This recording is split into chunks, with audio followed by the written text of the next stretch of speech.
Bonjour, aujourd'hui un petit tirage général avec 3 choix.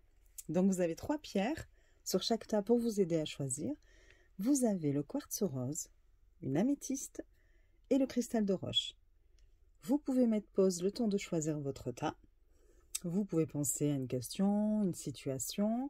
C'est un tirage général, donc vous pourrez adapter la réponse à toute situation.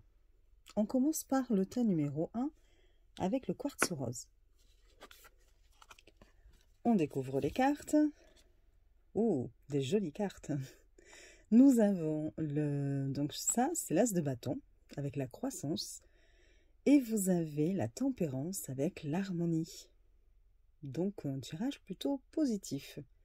Donc l'as de bâton nous annonce une très bonne énergie.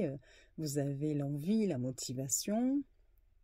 Vous avez aussi l'annonce d'un début prometteur, quel que soit le domaine, peut-être un nouveau projet, un nouveau travail, une nouvelle relation, quelque chose qui fait l'objet de votre passion.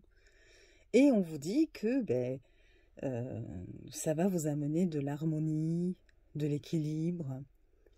On a aussi l'idée ici du groupe, donc une bonne entente, une bonne cohésion de groupe. Par exemple, si c'est un travail, peut-être que ce sera un travail en équipe ou des choses comme ça qui vous amènera à créer des liens. Donc voilà, plutôt quelque chose de très positif. Nous allons passer au deuxième tas, l'améthyste. Donc l'améthyste, nous avons les cartes un petit peu plus sombre. Vous avez l'ermite qui représente la solitude, ici en tout cas, parce que heureusement qu'elle ne représente pas que ça.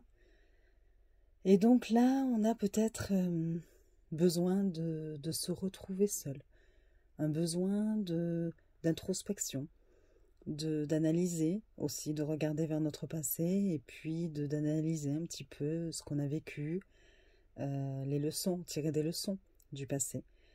Nous avons peut-être aussi besoin de nous appuyer sur nos expériences passées pour pouvoir après passer à autre chose ou résoudre. On va voir avec la deuxième carte. C'est la lune avec l'anxiété. Donc là, effectivement, on sent qu'on a besoin de faire un travail sur nos peurs, sur nos angoisses, peut-être pour se libérer d'une certaine anxiété.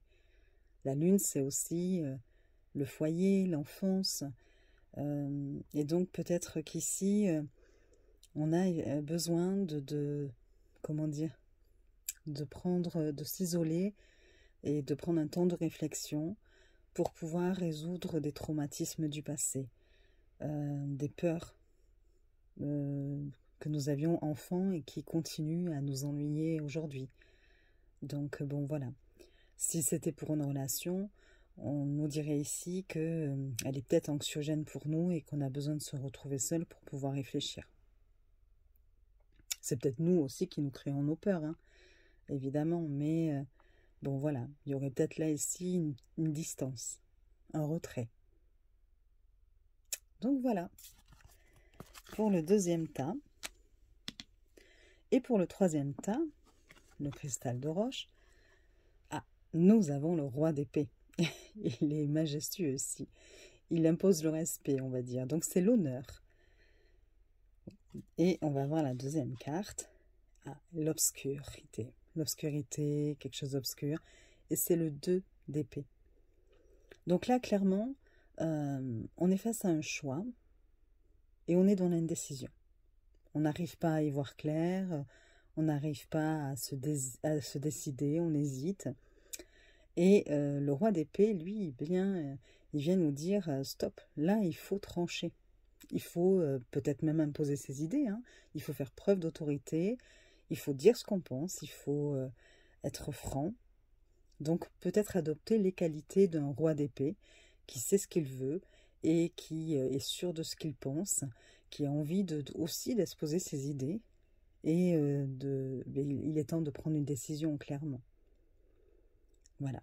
Et de sortir de cette situation de oui mais non, ou non mais peut-être que... voilà. Voilà, j'espère que ce tirage vous aura parlé. Et puis, bien, je vous souhaite une belle journée et je vous dis à très vite. Des bisous!